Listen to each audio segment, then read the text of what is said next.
Well, guys, if you are a habitat manager or a property owner, a wildlife lover, a deer hunter, there are things that you can do to ultimately help your deer out. Supplementally feeding, where legal, can be one of them. There are 3 times of the year that I think it is pivotal. It is extremely important that you really should be, if you can, be feeding your deer. Before we get into those 3 things, I want to talk about what you should be feeding your deer. Generally, I am feeding my deer a high protein food source. I use a lot of Big and J, 20% crude protein fat, or crude protein, 7%, about 7.5% fat. I'm using a lot of protein. Why am I using protein? Deer need on average about 16% protein in their diet. 45% of a whitetail's hardened antlers are made of protein.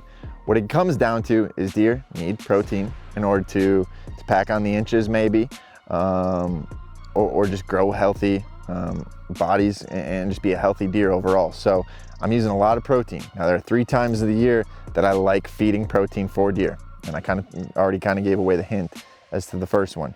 So the first, maybe not the most important, but the first time of the year that I'm thinking about supplementally feeding my deer with a high protein food source is the growing season. So if we think about it, deer are especially in egg country, are always hitting one food source in that summertime range. In that summertime range where they're developing antlers, where they're developing larger bodies recovering from the winter. They're normally hitting soybeans. Okay, why are they hitting soybeans? These deer know what they need, and it's a high protein food source, and in that case, that's why they're hitting these soybeans in egg country. Now there's natural browse and things like that, ragweed, different things like that in different parts of the country, where it's maybe not egg, or maybe it's in your food plot like the ragweed. So sometimes these weeds aren't bad things to have in your food plot, but these deer know that they need protein during this time of the year. Like I said earlier, a hardened antler is about 45% protein. Almost half of that, the composition of that antler is protein based. So it's super important throughout that growing season. It's going to help them pack on the weight from the harsh winter, and ultimately possibly help grow larger antlers. Now, I'm not saying that feeding any one supplement is absolutely going to grow you 200-inch deer. I can't say that because deer don't eat that one supplement 100% of the time. If we could force them to, maybe in an enclosed environment, obviously we could alter the results of how these deer end up growing during that growing season and into the hardened antler stage. But otherwise, things that we can do to help and maybe supplement would be feeding. And during the summertime is one of the most important times that you can be feeding when it comes to getting your deer ready, okay, for the season. So I'm talking about getting the deer ready. What am I getting them ready for? So yes, we want to grow huge racks and we want to grow big, strong bodies. Why do we want to grow the ultimate, just apex deer? Because these deer are going to come to a point in the season in which they are run ragged. They could lose up to 30% of their body weight. That's the rut. And yes, I said that right. They can lose up to 30% of their body weight during the rut. So we need to prepare them for that rut. And I get it. These are wild animals. We can't just prepare them and do everything for them. But there's things that we can do probably to help.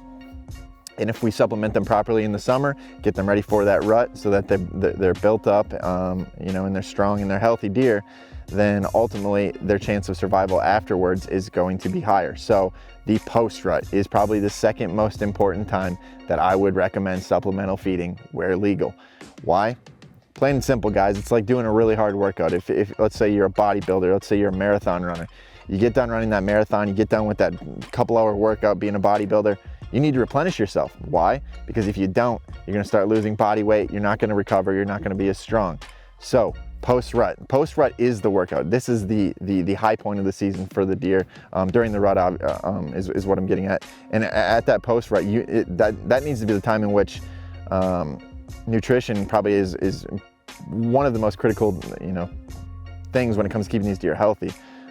They want to be able to recover. So let's call the rut their workout, their marathon, their long workout. They need to replenish after that, and that's the post-rut. So getting another high protein food source in these deer is going to help them recover, help build back some body weight for the upcoming winter. We're always preparing. That's why we supplemental feed as deer hunters.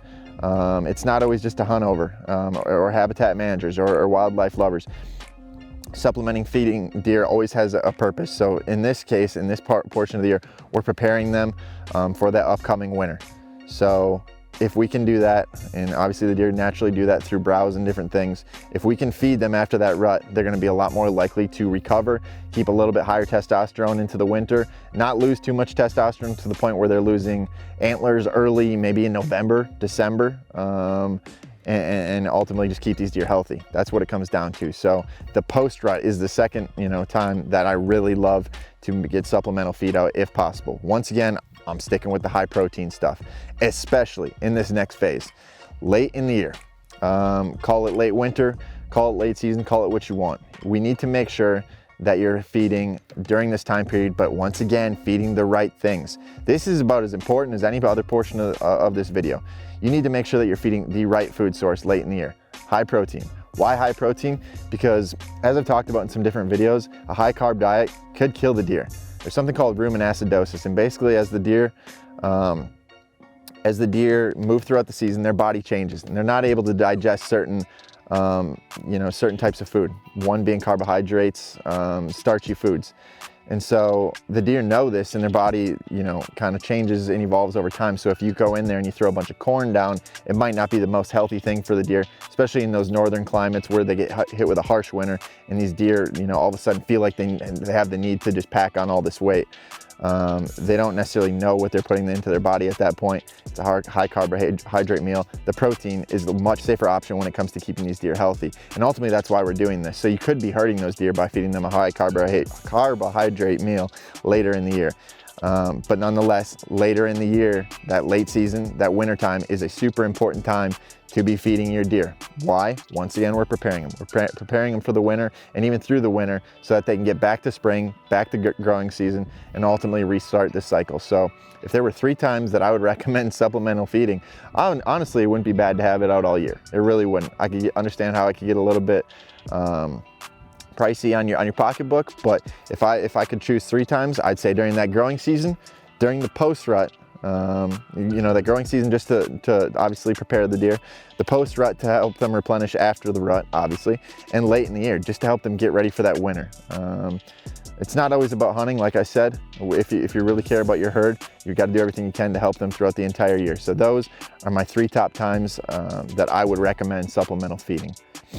If you guys are liking these videos, liking the information that we're bringing to you, make sure that you like and subscribe. We're coming out with a handful of videos every week, and if you like them, you're gonna see a lot more of them if you like and subscribe. So get after it, guys.